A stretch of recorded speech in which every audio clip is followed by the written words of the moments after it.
significa que nós somos um só e não há inimigos entre nós aqui dentro. É ou não é? Em princípio. Então temos que trabalhar para vencermos.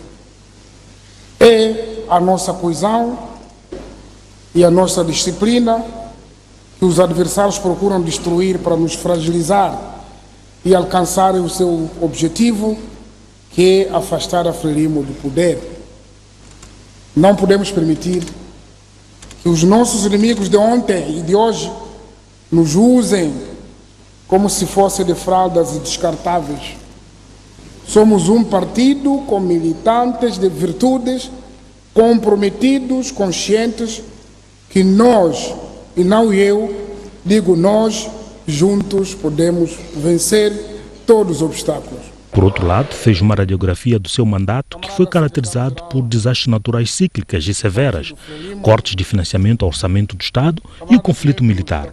Vamos por partes. Balanço da governação. Chegamos ao fim deste ciclo de governação com conquistas que marcam a vida de todos os moçambicanos, onde destacam passos firmes rumo ao alcance de paz, gestão da sociedade em tempos de crise sem muitas convulsões sociais, restabelecimento gradual da confiança internacional, criação de condições econômicas que permitem a retoma de investimento para os próximos 5 anos, que irão permitir a geração de postos de trabalho e melhoria do rendimento das famílias, estabilização dos indicadores macroeconômicos, entre outras. Situação financeira. Queremos recordar aos camaradas, assim como está a acontecer na sociedade em geral, o nosso partido atravessa um momento particularmente desafiante no concernente à sua sustentabilidade econômico-financeira. Devemos refletir sobre os melhores métodos de mobilização e gestão transparente de recursos necessários para a execução das nossas atividades. A gestão transparente dos escassos recursos que conseguimos angariar e a cultura de prestação de contas é fundamental para elevar a confiança dos nossos contribuintes, estimular os outros a darem o seu apoio e aumentar a boa imagem e o prestígio da Frelimo no seio dos membros e do povo em geral. Negociações com a Renamo. A Renamo deve dizer quantos e quais guerrilheiros existem, indicar as bases onde devem se juntar com respectivas armas, como foi acordado a partir das discussões com o falecido líder de Jacama, que hoje completa 1 ano depois do seu desaparecimento físico, e que o Deus o tenha em paz, porque estávamos a discutir a paz. Tal como em outras ocasiões, reiteramos aqui que o pacote de descentralização e a questão de desmilitarização, desmobilização e reintegração são 2 componentes indissociáveis que devem caminhar no mesmo rumo e na mesma direção. É nossa expectativa e de todos os moçambicanos que o processo de desarmamento, desmobilização e reintegração esteja concluído antes das eleições de outubro.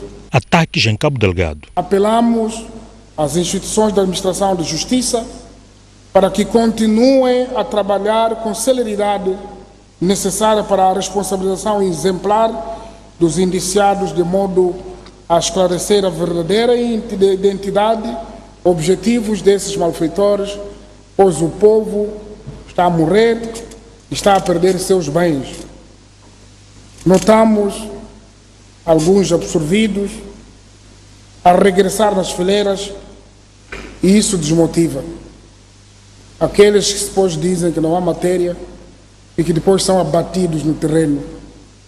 Isso é mau.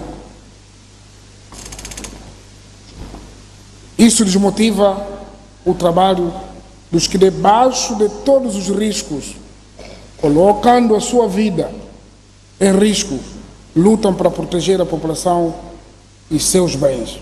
A cerimônia de abertura terminou com a apresentação de novos membros do Comitê Central, em substituição dos que perderam a vida e outros que passam a integrar o órgão por inerência de funções.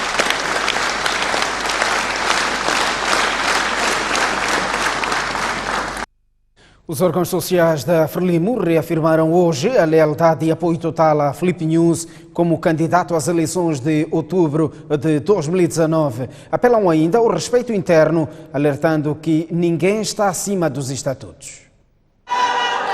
A juventude da Frelimo e a Organização das Mulheres Moçambicanas reafirmaram o seu apoio a Filipe Nunes para as eleições de outubro. Temos o nosso candidato e o nosso candidato é o candidato do Congresso, órgão máximo do nosso partido. E na militância que nós temos, a pouca militância que temos, aquilo que os nossos pais nos ensinaram, os órgãos são esses que decidem e nós implementamos. Neste momento, no processo de implementação, estamos concentrados em outubro com Nunes nos nossos corações. A OMM, queremos aqui reafirmar, dizer, camarada presidente, que reafirmamos o total apoio incondicional. Repito, o total apoio incondicional à decisão do 11º Congresso da Frelimo, que proclamou o camarada presidente Filipe Jacinto Nunes candidato da Frelimo para as eleições do dia 15 de outubro. Por seu turno, a Associação dos Combatentes de Luta de Libertação Nacional defende que os membros da Frelimo devem obedecer aos comandos do partido previstos nos estatutos. Nós, na Frelimo, temos clareza e comando sobre o qual nos guiamos e pactuamos por ideais dos nossos estatutos e programas do partido. Na Frelimo existe aquilo que se chama de disciplina partidária e a ela devemos simplesmente a obediência absoluta, porque ninguém está acima das normas estatutárias do nosso partido. Avante, avante, avante. Já a Organização dos Continuadores, composta pelas chamadas Flores que Nunca Murcham, pediu em mensagem da ocasião que haja paz efetiva no país.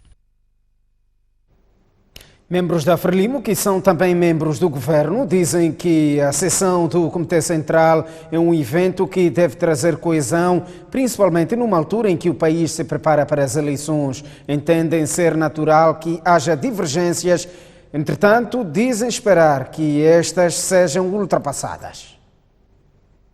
Esta sessão tem esta particularidade, procurarmos tudo quanto seja necessário para que possamos sairmos daqui mais fortes, sairmos daqui mais unidos, sair daqui mais coesos e bem preparados para que, de fato, em outubro possamos sair vitoriosos e o Partido Frelimo continue a liderar os processos de Moçambique para que o desenvolvimento seja uma realidade.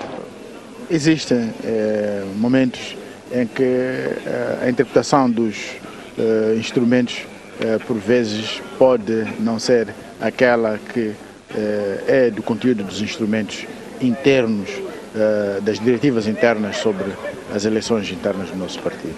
Mas a nossa experiência acumulada indica que esses momentos acabam sempre sendo ultrapassados, porque no final do dia, no processo de eleições internas, quem ganha é a Frelimo. Esta tem sido a tónica, termos um partido coeso, um partido unido, porque só unidos podemos vencer as adversidades que naturalmente acontecem, aparecem na construção de um país que tem feito a sua trajetória com conquistas, mas só esta união, que não se resume somente aos membros do partido, é uma unidade que transborda para o resto do país. Maior coesão com o único foco das eleições do dia 15 de outubro deste ano, onde a nossa Frelimo tem de sair vencedora e o nosso candidato, o camarada Filipe Jacinto Nunes, tem de sair vencedor. E isso pressupõe a que estejamos unidos, coesos. Numa organização, é lógico que pode haver divergência no pensamento, em ideias, mas isso não cria uma certa instabilidade em termos de inimizade. Por isso que ele disse que não há inimigos internos. O que nós estamos a fazer é, as pessoas têm as suas ideias, trazem as ideias, discutimos-las e depois chegamos a um consenso e vamos todos juntos, unidos e coesos. Todos os membros do partido estão unidos com um único objetivo, que é trabalhar para vencermos as nossas eleições a 15 de outubro. E com certeza nós vamos vencer. Outros membros da Frelimo disseram-se confiantes no presidente do partido para a liderança dos destinos do país. De olho nas eleições gerais de outubro próximo, o Partido dos Camaradas espera sair da terceira sessão ordinária do Comitê Central mais coeso. Em períodos que antecedem as eleições internas e depois das eleições internas, há sempre uma tentativa de, efetivamente, de a coesão no seio dos membros muitas vezes ser abalada. Temos umas diretivas sobre eleições internas, temos um código de conduta que agora também está incluído dentro da diretiva para lutar para certos comportamentos que não são aceitos dentro do partido. Por isso, principalmente os mais novos, aqueles que não conhecem tão bem a linha política da Frelimo, portanto, é um processo de continuamente alertarmos e chamamos a atenção que o nosso partido só cresce e os seus membros realizam melhor as suas tarefas ao serviço do povo moçambicano, estando todos unidos e coesos. Manter a unidade, isso aqui é fundamental. Mantermos a unidade, a coesão dentro do partido e, naturalmente, um apelo à unidade nacional, não é? E levar o nosso espírito de patriotismo. Nós devemos ser patriota, não interessa a opinião que nós temos sobre o crescimento de Moçambique, mas devemos, em primeiro lugar, ser patriotas. Naturalmente, a mensagem fundamental é união e coesão. Podemos ter nossas diferenças, mas agora, neste momento, devemos estar mais coesos, mais unidos, em volta dos interesses do nosso partido e em volta do nosso candidato. Nesta sessão, então, eu penso que ao fazermos a avaliação do desempenho do governo, naturalmente vamos dizer o que é que ainda precisamos de fazer para que ao longo destes 4 meses que nos restam possamos naturalmente garimpar a nossa vitória no dia 15 de outubro. Nós temos um slogan interessante do 11º Congresso que dizemos com a Frelimo Unidos Moçambique Avance. É sob este lema que se preparou esta sessão, adiada por razões óbvias, como disse o camarada Presidente, e hoje estamos todos aqui presentes e acho que vocês viram uma coisa inédita, é que quando as mulheres entraram para saudar, dissemos estamos alinhados ao JM, alinhados ao MM, alinhados combatentes. O Comitê Central da Frelimo analisou ainda o caso Samora Machel Júnior. Sobre este ponto, o porta-voz do partido diz que ainda não há decisão. Bom, o relatório do Comitê de Verificação foi apresentado esta noite. Os membros do Comitê de Verificação começaram a fazer o seu debate e está sendo feito o debate de uma forma aberta, franca e profunda. Na verdade, esta questão que levanta sobre Samora Machel Júnior, nós já nos posicionamos sobre isso. Nós olhamos este caso como vários outros casos que aparecem no relatório do Comitê de Verificação de vários outros membros e olhamos os membros como todos sendo membros do partido e têm direitos e deveres os mesmos direitos.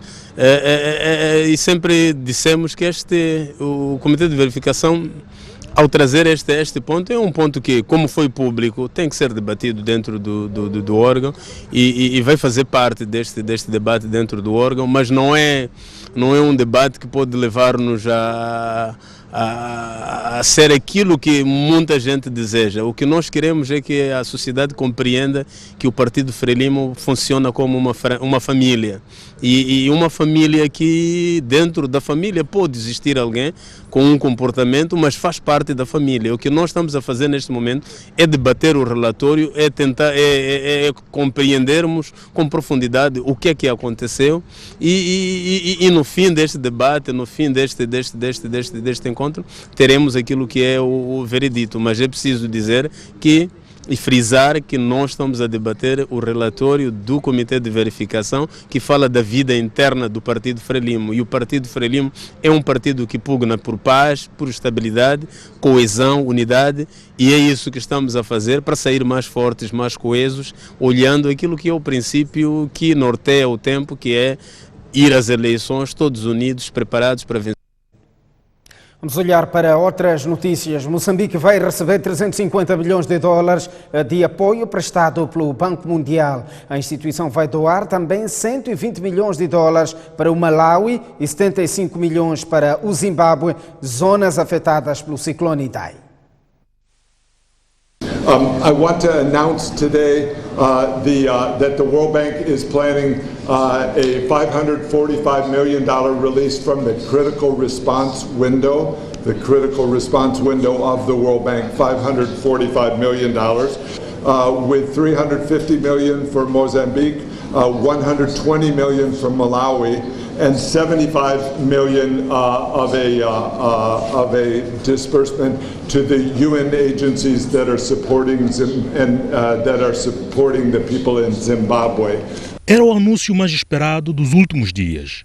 O presidente do Banco Mundial explicou que os 350 milhões de dólares que serão alocados a Moçambique destinam-se ao restabelecimento da provisão de água, prevenção de doenças, reconstrução de infraestruturas públicas, culturas danificadas, segurança alimentar, proteção social e instalação de sistemas de aviso prévio nas comunidades devastadas pelo ciclone. I'm here to show support for the people of Mozambique. Also, I wanted to get a better understanding of the damage from the cyclones Idai and Kenneth. And I want to express my condolences and the World Bank's condolences to the people of Mozambique, to President Nyusi, and to the victims of the cyclones. David Malpass falava no Aeroporto Internacional de Maputo minutos depois da sua chegada da Zada Beira, onde manteve encontros com o governo local, presidente do município, Davis Simango, e com a equipa que coordena as atividades de reconstrução pós-ciclone Idai. Many parts of that province were underwater for long periods, so there needs to be in the middle of Mozambique and in the northern parts of Mozambique, there need to be concerted aid to restore food supplies, restore agriculture, restore water supplies, and begin rebuilding housing. O presidente do Banco Mundial chegou quinta-feira a Maputo e manteve um encontro com o chefe de Estado. Depois de anunciar o apoio às vítimas do ciclone Idai, David Malpass seguiu para Egito, o último destino de seu périplo pela África. Entretanto, as Nações Unidas não têm fundos suficientes para ajuda humanitária efetiva em Moçambique. A informação foi avançada na cidade de Pemba pelo oficial de comunicação das Nações Unidas em Moçambique. Com o ciclone Kennedy, que provocou luto e deixou rastros de destruição na província de Cabo Delgado, as Nações Unidas já está a atualizar as necessidades reais para ajuda humanitária em Moçambique. No entanto, está preocupada com o fraco apoio financeiro da comunidade internacional. O nível de apoio internacional é grande, é massivo, a gente está recebendo muito suporte, mas o nível de fundos ainda é baixo e a gente precisa trabalhar para conseguir que mais recursos cheguem ao país. Apesar da fraca disponibilização de fundos, as Nações Unidas considera significante o apoio que a comunidade internacional tem prestado, mas volta a apelar ao mundo sobre a causa de Moçambique, que está a atravessar uma crise humanitária. O apelo internacional que a gente fez para o ciclone Idai foi 282 milhões de dólares. Desse total, em 30% foi recebido.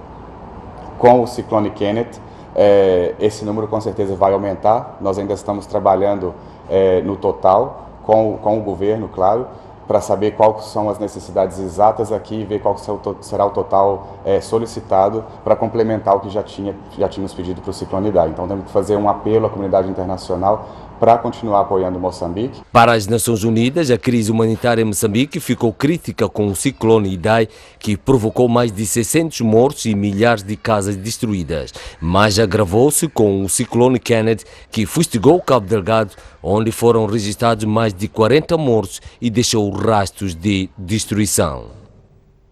O governador de Cabo Delgado foi confrontado com a demora na disponibilização de refeições aos alojados no Centro de Acomodação 10º Congresso na cidade de Pemba. O governador de Cabo Delgado, Júlio Parruque, visitou o centro de acomodação do 10º Congresso. Parruque foi confrontado com a demora na disponibilização de alimentação. Noite, só jantar, 0 hora. Sim. O almoço? Almoço não temos. Sim. Mas qual é o apoio que está a chegar? O que estão a dar? Estão a tirar comida, mas essas pessoas que estão a cozinhar não querem cozinhar. Sim. Tem pessoas aqui que estão a sofrer mesmo, porque cada um, nós que não temos nada, que perdemos tudo, não temos nem panela nem o quê. Tem pessoas que têm panela, só cozinham aqui individual mesmo. E a comida, não sei de apoio que vem ali, cozinham ali 23 horas até 0 horas, sem comer, só vir te acordar, levanta daí. Comida está aqui, 23 horas, enquanto nossas crianças já dormiram. Afinal, parceiros e governos já disponibilizaram alimentos a este centro. A STV visitou a cozinha e constatou que as panelas onde são confeccionados os alimentos são menores em relação à demanda populacional. Mas comida, o problema está na lenha ou carvão, é isso? Lenha. Sim, tá bom. As donas perguntaram, estamos a comer atrasado por causa de quê? Diz não temos lenha. E já tem pão? Costuma receber pão? Nunca tomou, sinceramente. Costumo apanhar pão, mas atrasado também. O problema da comida só é o problema de panelas só. Não temos katana, nem coisa machado para cortar com lenha. Só comida não tem problema. Estamos a sofrer mandinga aqui. Se pôr feijão de manhã, estamos a comer nas 0 horas, 23 horas.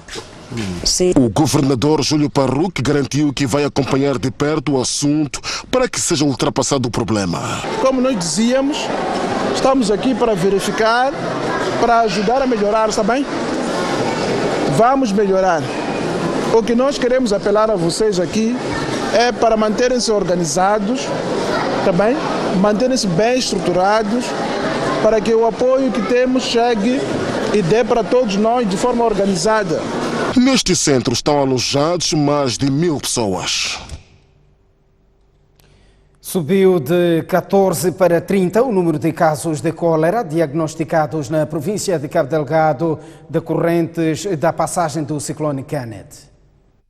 Também estamos a dar informação que tivemos a partir de ontem, confirmação de casos de diarreia e cólera na cidade de Pemba e distrito de Micufi. Tivemos no primeiro dia, no distrito de Micufi, 3 casos e na cidade de Pemba 11. Hoje temos dado cumulativo que tivemos até então, todos os 2 distritos, temos no total de 30 casos de pacientes com cólera, mas dizer que estes casos, alguns já tiveram alta.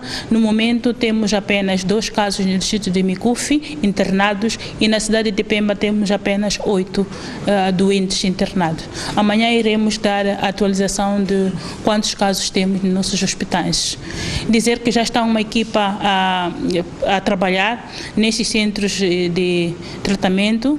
Estamos a falar da cidade de Pemba, já tem lá o CTD montado, o Micufi também, estamos com a equipa do Misau para poder apoiar e a equipa da província também já tem uma equipa médica suficiente para poder atender todos esses casos.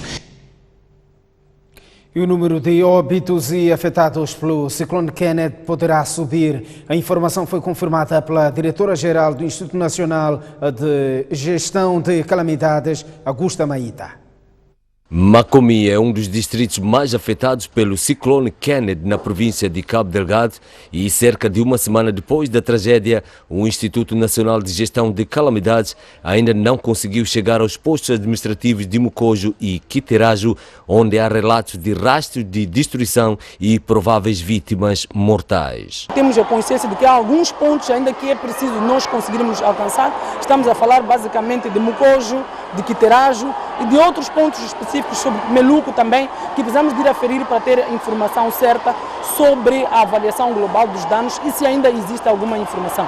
Portanto, aquilo que temos até o momento é este número que foi avançado, infelizmente, de 41 pessoas que perderam a vida neste processo, mas queremos acreditar que eventualmente pode ser sim que tenhamos um número adicional a subir em face desses outros pontos que os próprios administradores do distrito ainda não conseguiram ter acesso. Além de óbitos, o INGC prevê o aumento do número de afetados devido ao efeito combinado do ciclone e das chuvas que caíram quase durante uma semana. Que nós estamos a falar de afetados diretamente pelo ciclone Kenneth, mas também, à medida que o tempo vai passando, vamos sobrepondo os mapas para olhar para aquelas outras famílias que eventualmente também estão a ser afetadas por causa das inundações. Portanto, nós estamos a estimar que muito provavelmente vamos estender, portanto, ao número de cerca de 300 mil pessoas que vão precisar de intervenção por causa desses dois efeitos combinados.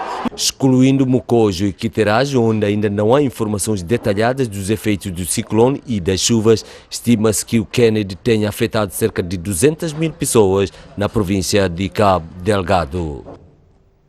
Jornal da Noite, edição de 3 de maio, um dia em que passa um ano que Afonso Dhlakama morreu. O líder da Renamo foi hoje lembrado por familiares e membros do seu partido na sua terra natal em Mangunde, numa cerimónia onde a tônica foi a união no seio da família e do partido.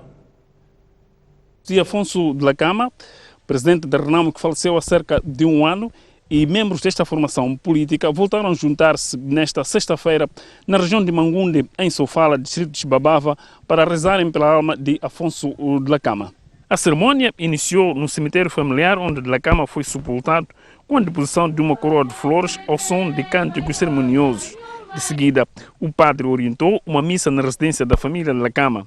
No final da cerimônia, os familiares indicaram que a partida física de Dhlakama, passado um ano, está longe de ser esquecida. Um ano depois, o sentimento que ainda persiste é saudade, mas o meu pai não foi um homem comum, ele é omnipresente, está em todo lado e está em todos nós, principalmente naqueles que ainda não acreditam na mudança. A partida do Afonso foi uma grande perda para a família. Afonso era uma pessoa excepcional em todos os aspectos e era a convergência da família e do partido. O meu desejo é que tanto a família, assim como o partido que ele dirigiu durante décadas, continuem unidos como sempre durante a sua vida. Que queremos uma Renamo una e indivisível, também nós gostaríamos que na nossa família também haja essa união. E apelamos que qualquer coisa que a família Dhlakama não seja apanhado desprevenido e que seja destruído por qualquer motivo. O Afonso Dhlakama lutou pela união. Apesar de Afonso Dhlakama ter morrido há cerca de um ano, as emoções tomaram conta de parte dos presentes nesta cerimônia. Os membros da Renamo indicaram os desafios deste partido um ano após a eterna partida de Dhlakama. A vida e obras de Afonso Dhlakama estão registrados para sempre nos anais da história moçambicana e do mundo, porque enquanto esteve vivo, lutou incansavelmente pela paz, democracia, pelo respeito à vida humana, à liberdade, à expressão religiosa, enfim, pelo bem-estar dos moçambicanos.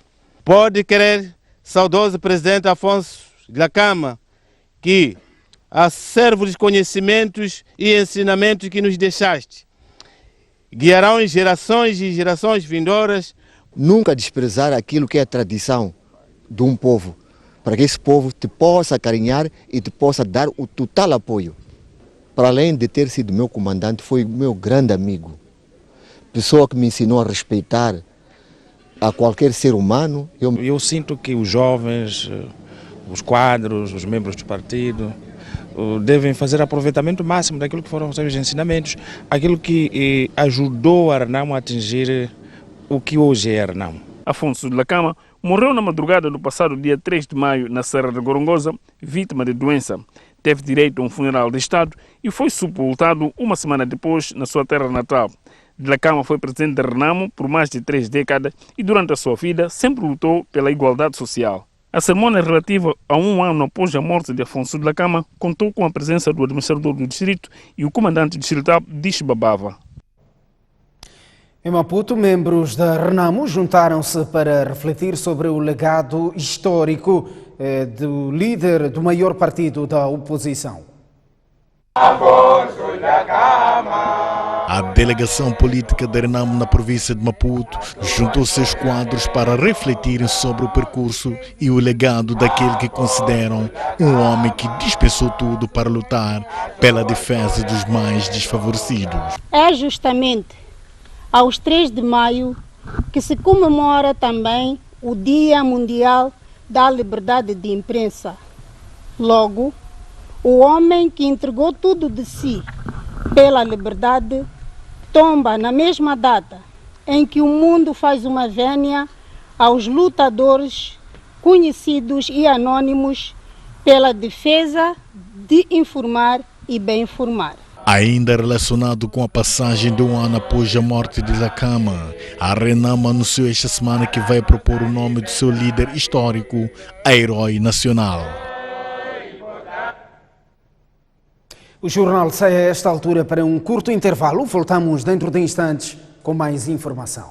Até já.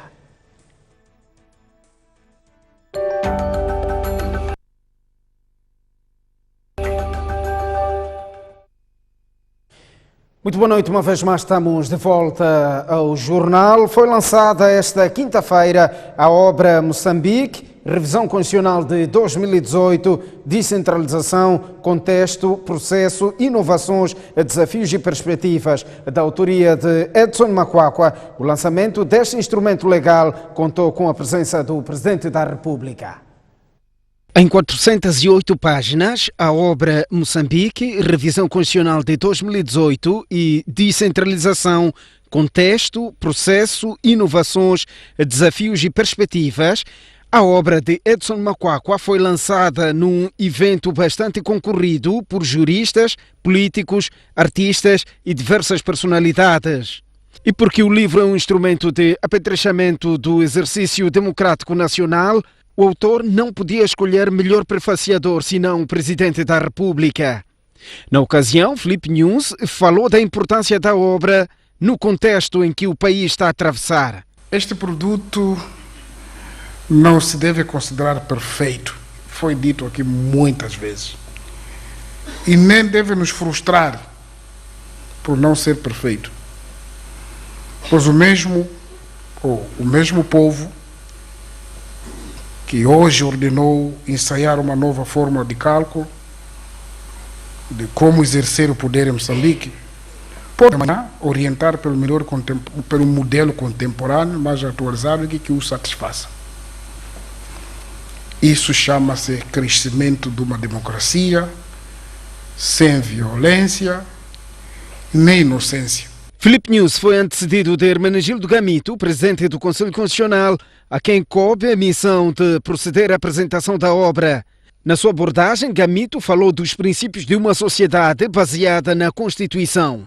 Para, com mestria que lhe é característica, abordar os limites da revisão constitucional, orgânicas, temporais, circunstanciais e materiais.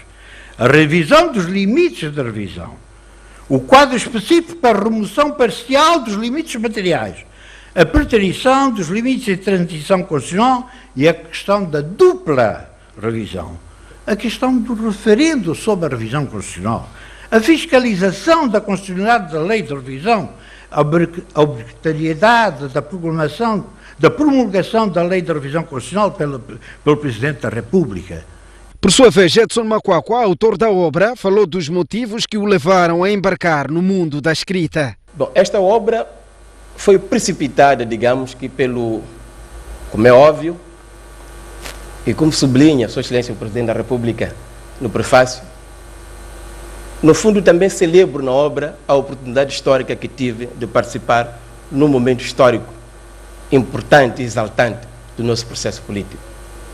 Então, apesar de que eu estava a escrever um trabalho, uma outra obra que não vou partilhar sobre o seu conteúdo e título, quando apareceu este assunto e senti que havia muita sede sobre a matéria, julguei que eu tinha um dever de cidadania, um dever moral, de, com uma cultura republicana, partilhar a minha visão sobre a matéria. Atualmente, docente e deputado na Assembleia da República, Edson Makwakwa é mestre em Direito e mestre em Administração Pública.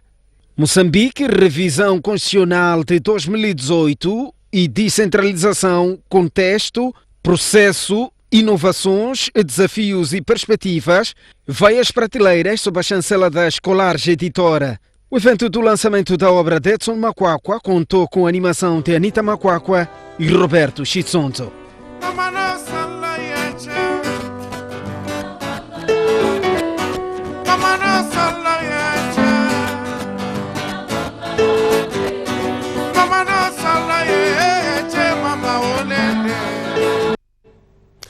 Um menor de 2 anos de idade contraiu ferimentos em resultado de um choque elétrico quando brincava num parque infantil na cidade de Maputo. Os proprietários do local recusam-se a dar esclarecimentos e a Inspeção Nacional das Atividades Econômicas já encerrou o local.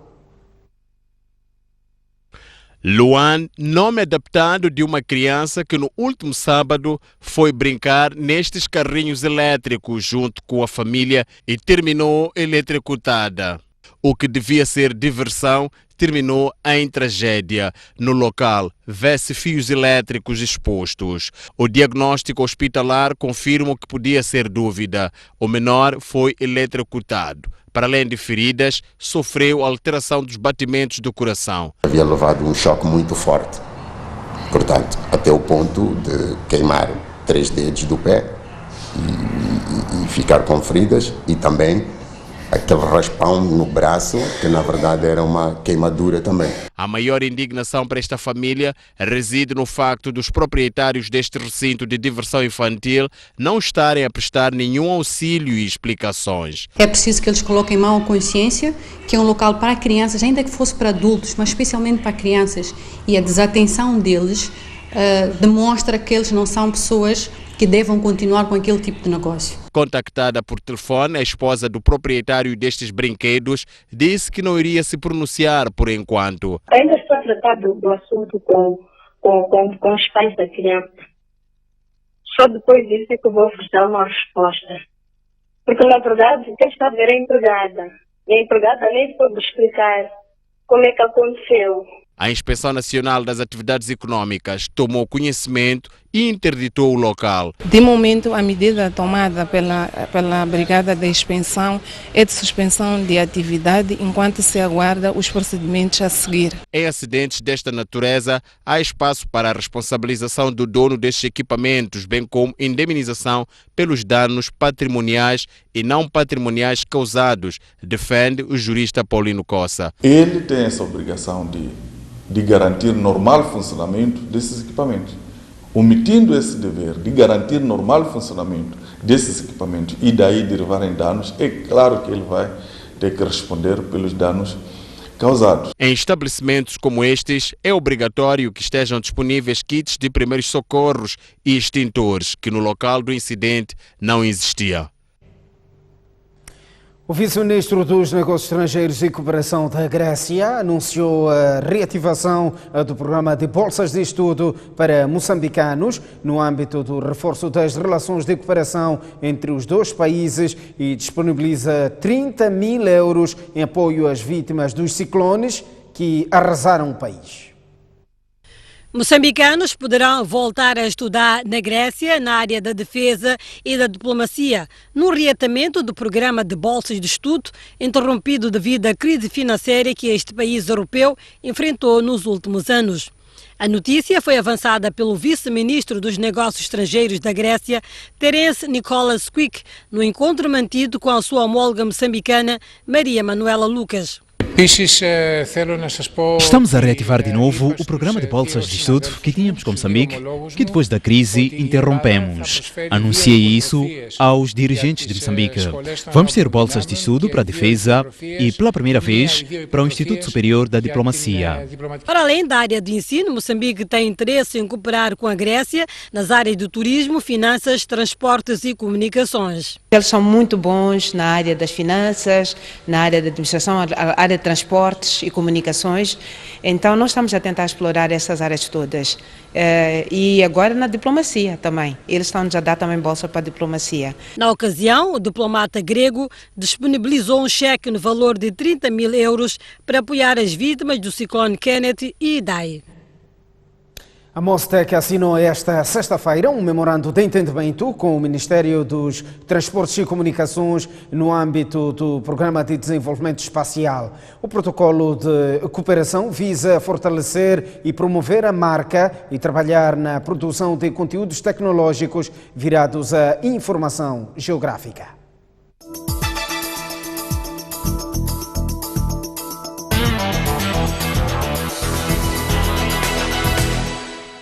Foi na manhã desta sexta-feira que o presidente do Conselho Executivo da Mostec, Daniel David, e a diretora do Programa de Desenvolvimento Espacial, Odete Simeão, juntaram-se para assinar um memorando de entendimento que tem como objetivo garantir a cobertura e divulgação dos serviços e do funcionamento do Programa de Desenvolvimento Espacial. Para o PCE da Mostec, Daniel David, o papel da Mostec é o de divulgar a marca e dar a conhecer a todas as instituições o seu importante papel social e econômico. Fundamentalmente a comunicação e divulgarmos.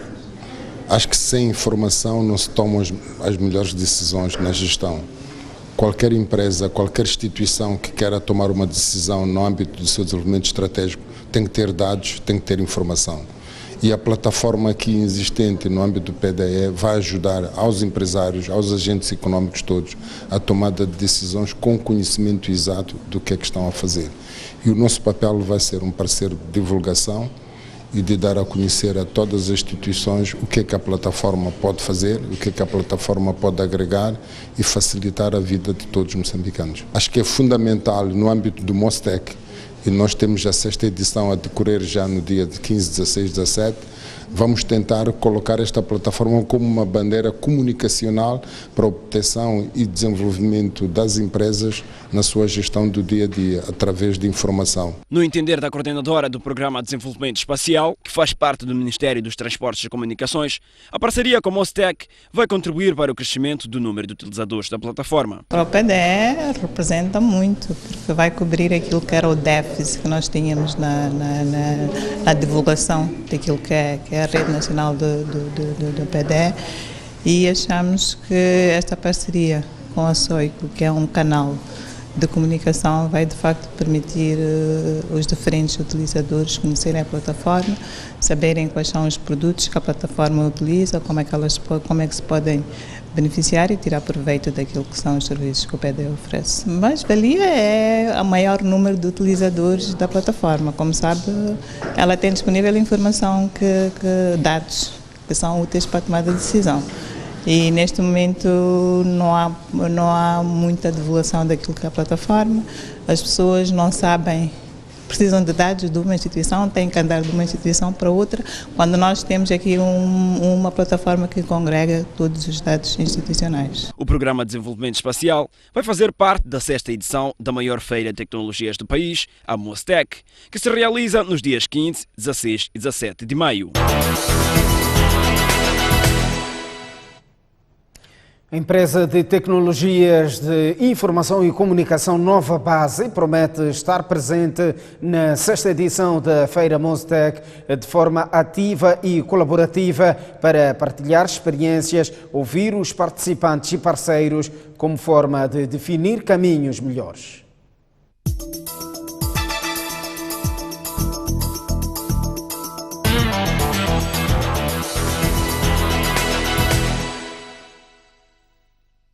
A empresa de tecnologias de informação e comunicação Nova Base é uma das participantes pioneiras da Feira de Tecnologias Mostec.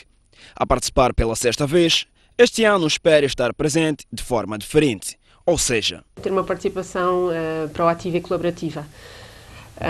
Portanto, a nossa ideia é sempre transmitir o mais possível o nosso know-how, mas também ter uma escuta ativa, ou seja, não só transmitir e partilhar conhecimento, como ouvir os participantes. Como eu dizia há pouco, não é? Esta parte dos inputs é muito relevante e acho que na feira é muito importante nós termos esta capacidade de ter uma mente aberta, não é? Para ouvir o que nos dizem e nós tentarmos introduzir isso no nosso trabalho. Não é? Pela sua experiência, a Nova Base avalia positivamente todas as anteriores edições, quer pela qualidade dos debates, quer pela organização da própria feira. De facto, a Mostec temos assistido a um crescimento, não é? Em termos de credibilidade, de qualidade, tanto nos oradores que têm participado, como na própria organização da feira. A Nova Base tem tentado ser um parceiro próximo, portanto, apoiar nas iniciativas que são feitas, não só na feira, mas antes e depois, porque a organização da Mostec tem vários eventos e várias iniciativas durante um vasto tempo, não só na feira. E pronto, acho que tem sido muito positiva esta nossa parceria. A 6ª edição da Feira Mostec vai promover um debate em torno da transformação digital, os desafios da nova era, que para a Nova Base é um tema abrangente e importante. Temos vindo a acompanhar, são sempre temas de relevância para a sociedade, mas este tema é muito específico e muito querido também para a Nova Base, porque obviamente é um tema que nós trabalhamos, não é? A transformação digital. É um tema que penso que é muito relevante para o país, porque pode ter uma oportunidade, Moçambique, a África como um todo, reduzir a sua desigualdade face aos países mais desenvolvidos, porque permite chegar a informação a mais gente mais rápido, sem um investimento muito grande em infraestruturas. A Nova Base é uma empresa de tecnologias de informação e comunicação cotada em bolsa e constituída por mais de 2.000 colaboradores e vários escritórios espalhados por África, Europa e Médio Oriente. Em Moçambique, conta com um universo de 50% de homens e 50% de mulheres.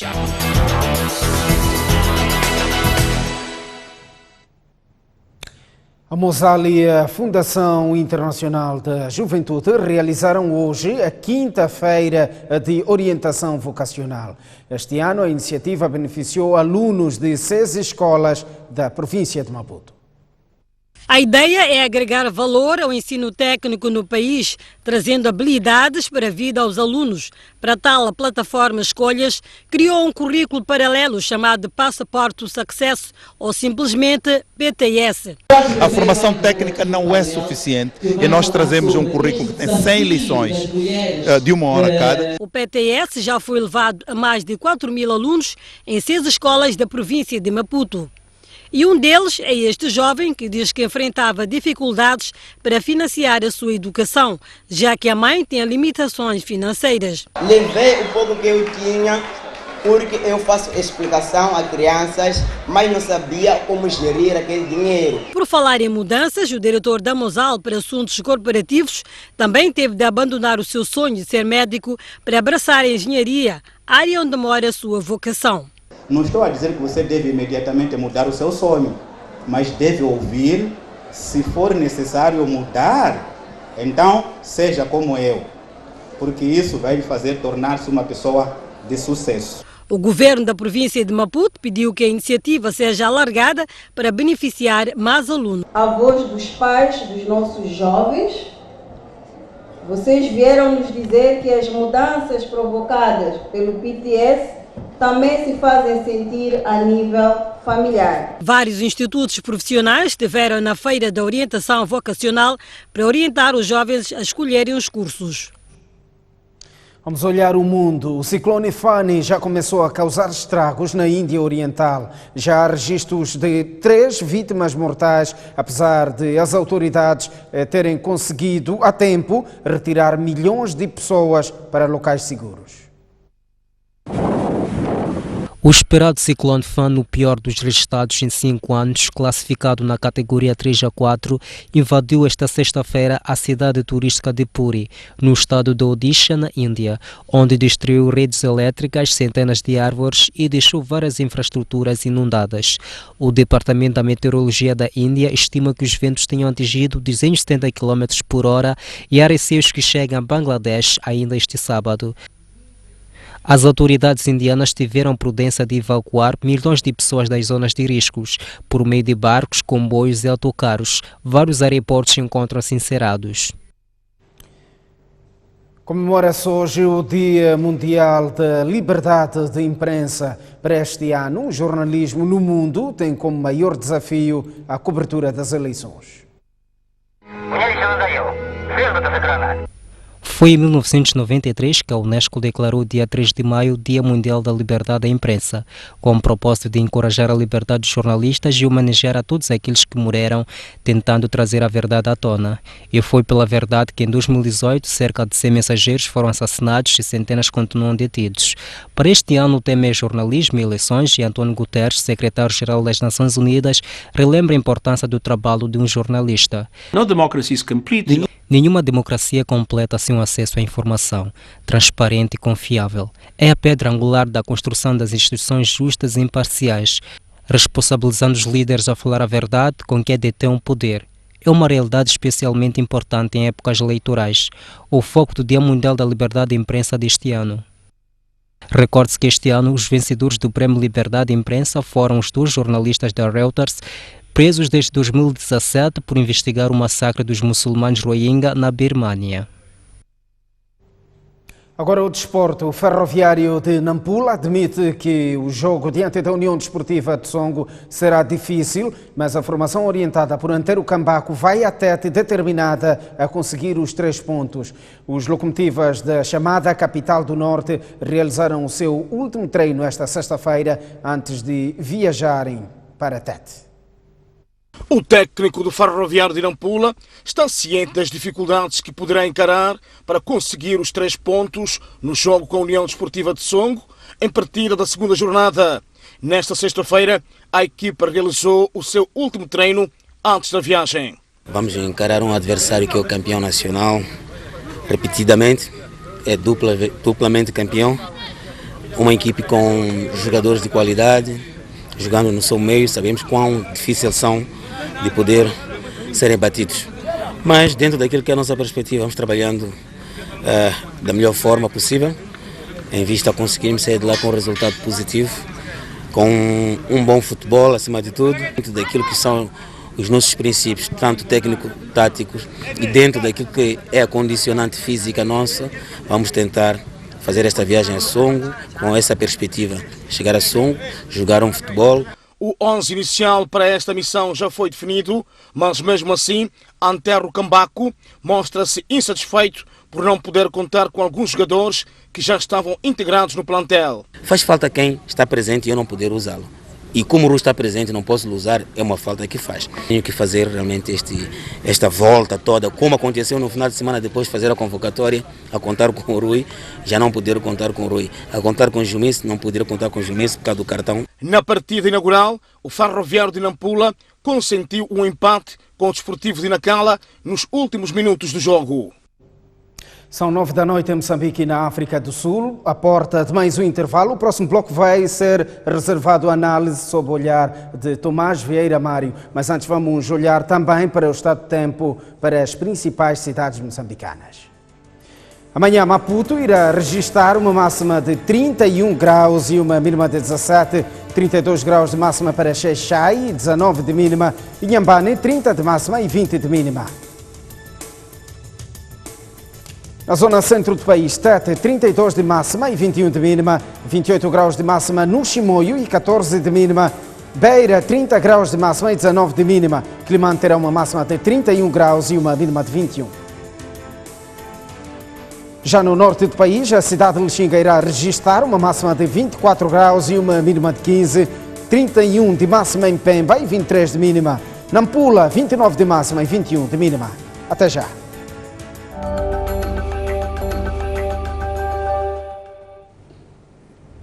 Muito boa noite, bem-vindos ao último bloco do jornal, reservado aos comentários com Tomás Vieira Mário.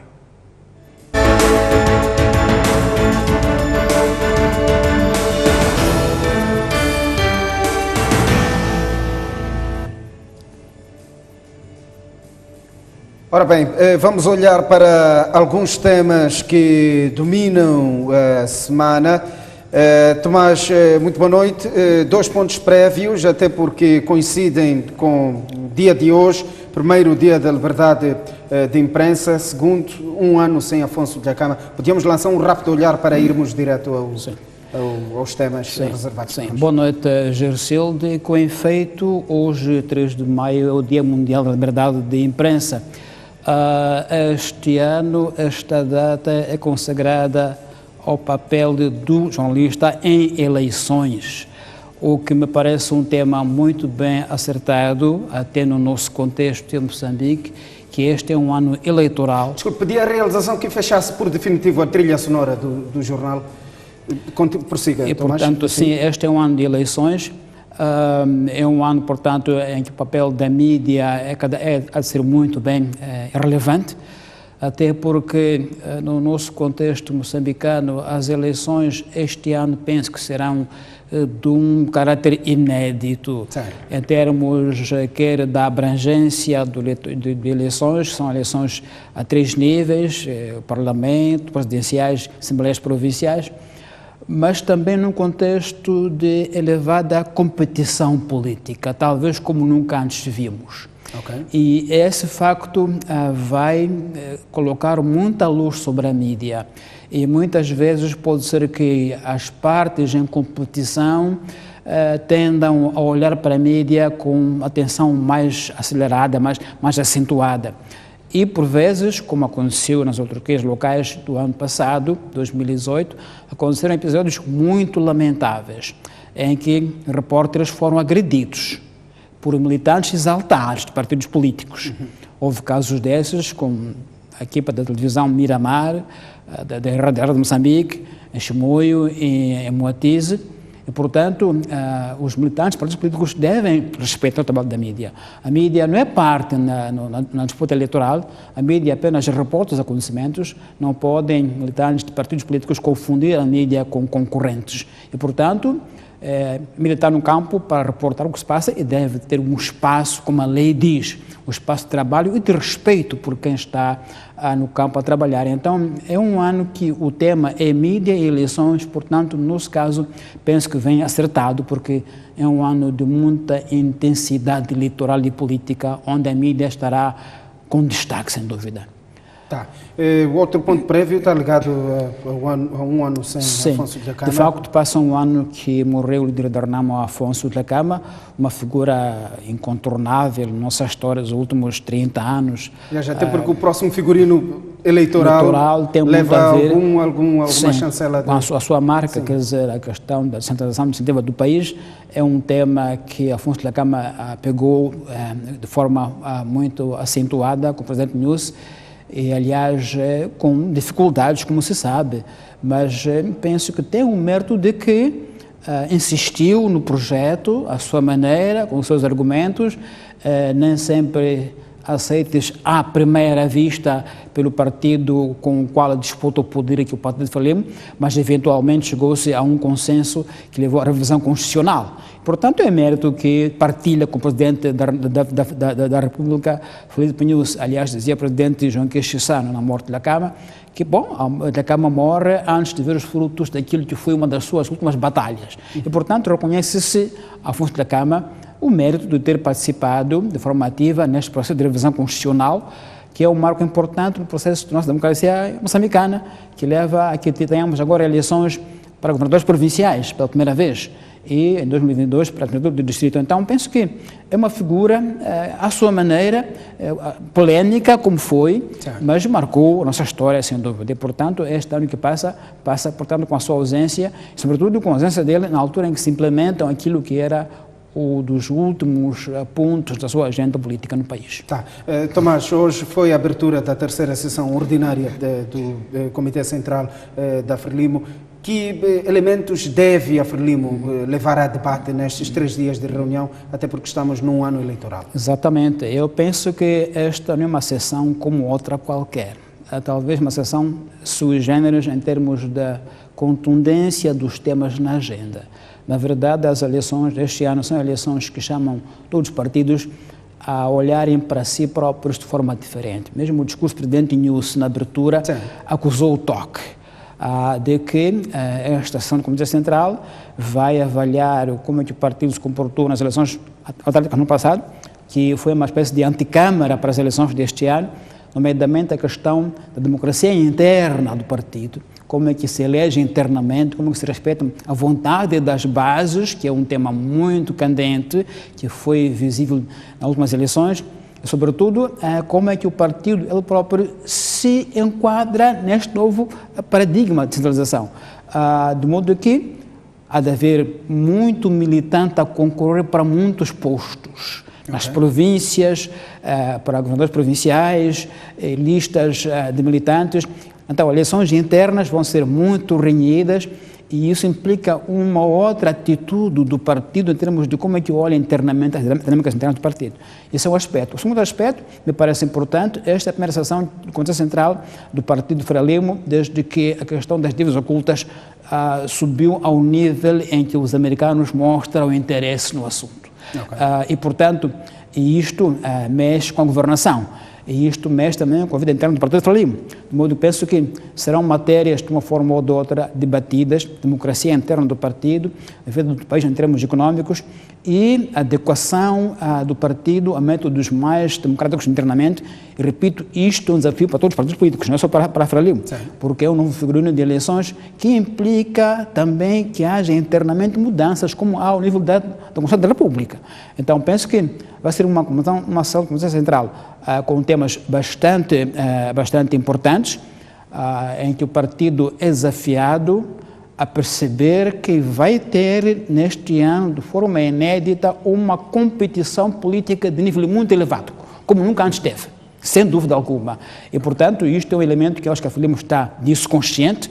Aliás, as últimas eleições autárquicas mostraram já esse nível de competição, quando a Renamo voltou às eleições autárquicas e teve bom desempenho na costa moçambicana toda. Então, foi um indício de que, o momento de político moçambicano em termos de competição é outro, a competição é muito elevada e, portanto, não há mais vitórias prévias, não há mais redutos ou bastiões de ninguém, todo o espaço está aberto a todos os concorrentes. Então, penso que esses temas certamente que vão animar o debate da Frelimo nesta sessão do Conselho Central, como talvez nunca antes aconteceu nesse partido. Um dos temas, ainda que a Frelimo tente suavizar, que vai ser levado, aliás, foi ainda hoje confirmado, que já está a debate, parte do Comitê de Verificação, que levou a sessão do Comitê Central. A reunião do Comitê Central é o dossiê Samito, portanto, Samora Machel Júnior. Como é que acha que este processo todo vai fluir? Que desfecho é que eu penso que, já que eu disse, penso que tudo isso se deve remeter ao processo de democracia interna do partido. Tudo isso se remete ao processo de qual é a relação entre as bases e o topo. Se as bases têm o espaço que os estatutos determinam ou não, ou se a decisão ainda vem do topo para a base. Porque, no fundo, o debate começou por aí. Sim. Ou seja, aquilo que iniciou o debate com Samora Machel Júnior foi que ele, segundo afirma, tinha sido sufragado pelas bases para um candidato de Maputo, municipal de Maputo, mas que, de nível central, veio uma ordem contrária. Então, tudo isso, uma vez mais, reforça o debate de que as mudanças constitucionais de um país descentralizado devem também haver nos partidos políticos, em termos de haver um espaço de um debate interno mais aberto, mais arrojado, é um espaço em que as ideias são debatidas abertamente, porque penso que é por aí que deve ser visto este caso do Samora Machel Júnior dentro da Frelimo, a reivindicar um pouco mais de democraticidade, um pouco mais de abertura. Penso que os debates preliminares que houve até nos mídias deram essa ideia de que se reivindica um pouco mais de ar fresco dentro do partido, um pouco mais de abertura no debate. Naturalmente que a essa reivindicação houve na abertura discursos de apelo à disciplina interna, respeito ao estatuto do partido, o que é natural. Então penso que é uma dinâmica interna do partido que reflete a dinâmica da sociedade moçambicana como toda ela. Os debates que hoje nós fazemos na sociedade moçambicana são de nível muito elevado, que claro que afetam os partidos políticos, porque tem que refletir que a sociedade discute cá fora. Então, esse debate do Samora Júnior, eu acho que é um debate que se refere, de facto, à democracia interna do partido político, não só da Frelimo. A semana foi também marcada pela informação sobre a participação do Fórum Cívico de Monitoria do Orçamento na Assembleia Geral da Credit Suisse. Sim. Até que ponto é que este evento ou esta participação vai ser um passo rumo a mais um dado no desvendar deste xadrez das chamadas dívidas? Foi um facto realmente que passou, digamos, despercebido da mídia, da grande mídia, mas eu dou-lhe uma importância porque é a voz do cidadão que chegou diretamente aos acionistas da Credit Suisse. Uma coisa são os gestores, outra coisa são os acionistas, a Assembleia Geral dos Acionistas, que muitas vezes estes acionistas não têm a informação digamos, bruta, de onde eles têm impacto, a não ser aquela que recebem dos gestores. Então, quando Moçambicanos como cidadãos chegam à Assembleia Geral da Credit Suisse, penso que é um ponto importante de cidadania e de expressão, de preocupação do moçambicano como cidadão perante os donos do banco, dos donos, digamos, dos acionistas. Penso que isso em si mesmo tem um grande valor, porque é a voz do cidadão que chegou à Assembleia Geral da Credit Suisse. Creio que é um facto entre nós inédito, em que cidadãos moçambicanos podem dar voz diretamente a uma instância tão importante como esta e dizer, como disseram, que os gestores da Credit Suisse não podem manter que os erros de gestão que foram feitos pelos seus gestores, eles não são responsáveis por isso. São erros de gestão dos gestores, não do banco. Não é assim, porque o banco assume, no fim do dia, papel que os atos dos gestores. Portanto, os cidadãos moçambicanos foram para lá e puderam dizer isso de forma aberta e direta. Penso que isto é um grande avanço em termos de chegar aos acionistas, a voz como cidadão, não como governo. Isso pode, certamente, ter dado um pouco mais de mobilização aos acionistas para perceber a dimensão, como é que internamente o Moçambique como cidadão aborda o assunto e qual é a imagem que nós temos do banco.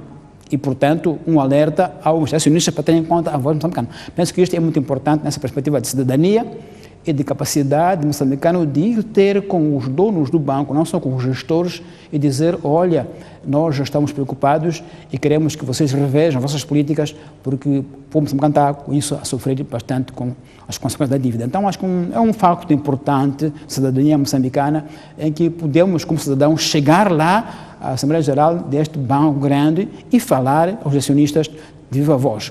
Apesar de que foi um facto que passou entre nós despercebido na mídia, mas penso que deve ser colocado como um passo importante de que cada vez mais nós como cidadãos temos capacidade de chegar a níveis onde antes era impensáveis chegar. Tá, o nosso último tema está ligado à justiça moçambicana, com o primeiro congresso, a realização do primeiro congresso de juízes moçambicanos, de onde surgiram vozes ou queixas, tanto parte do presidente da organização, dão conta de perseguições contra os juízes que fazem o julgamento de grandes casos de Eu acho que este... mais um caso, aliás, os juízes já vinham se queixando desta vulnerabilidade já há anos. O que é que tem a dizer sobre isto? Eu penso que este é um dos sinais que era de esperar.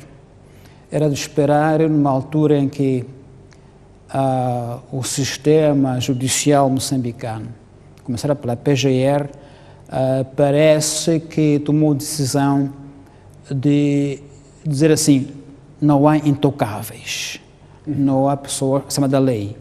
Todo mundo pode responder pelos seus atos e se estes atos forem criminais, pode ser preso ou detido. E, portanto, esta decisão e os atos que seguiram mexeram com pessoas e com sistemas que nunca achavam que podiam ser tocadas. De modo que era de esperar que essas pessoas, esse sistema reagisse, tentando fazer pressão política aos juízes, com apelos, com uma linguagem que muitas vezes é usada, de que você não é patriota, portanto, tentar politizar o processo judicial. É isso que o juiz Mongane disse no Congresso, e eu percebi que era de esperar que isso acontecesse. E é isso que se diz as mudanças estruturais no nosso sistema, independência dos juízes, independência dos advogados, dos procuradores perante o poder político, poderem julgar nos termos da lei, da sua consciência, sem pressão política. De modo que foi um alerta público que foi dado pelos juízes e foi de forma muito veemente dizer o seguinte, nós não temos setores, nós não pertencemos a grupos políticos, nós somos profissionais de lei e, portanto, vamos julgar com uma lei a nossa consciência.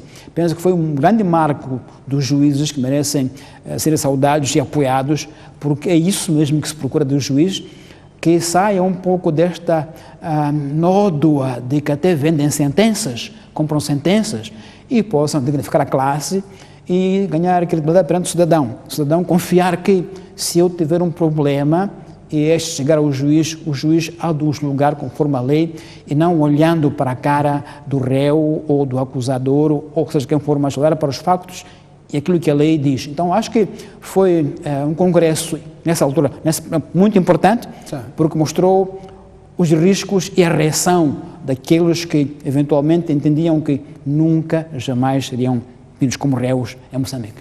Tomás, muito obrigado pela sua presença. Boa noite, e por razões da sua agenda, a próxima semana não vamos contar consigo. Infelizmente, não. Até daqui a 15 dias. Sim, senhor. Muito obrigado, Geraldo. Obrigado. Boa noite. Tá. Termina assim o espaço de análise com Tomás Vieira Mário.